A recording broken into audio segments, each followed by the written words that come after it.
Julia Ann Budge was born in 1974.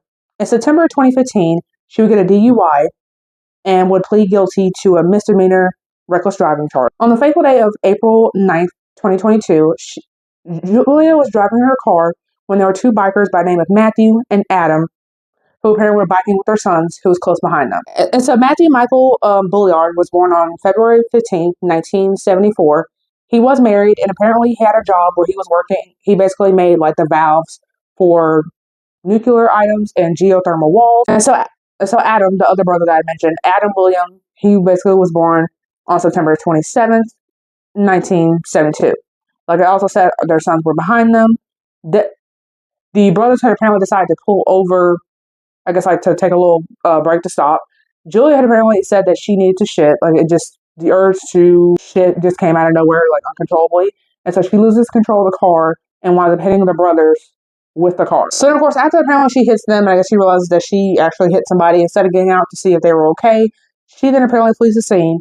There is apparently a witness who apparently had their own car. They proceed to follow her until her car stops, and defense will later say that her brakes in her car did not work, and that is why I did not stop at the time. And of course, like I said, remember I said earlier that she had the urge to shit. She tells police, because of course police are going to eventually show up at the scene. She tells police that she had irritable bowel syndrome just suddenly behind the wheel.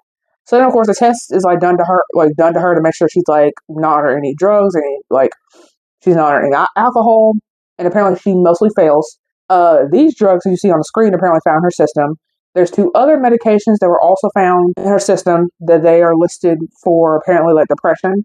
Those are not publicly listed, otherwise I also would tell you what it is.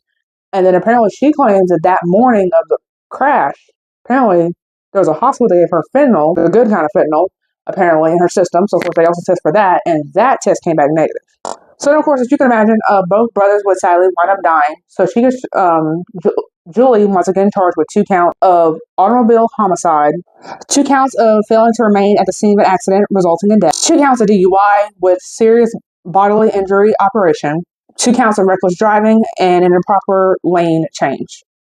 A GoFundMe for the brothers, of course, was made, and at the time of this video, it's seen that more than $110,000 was raised.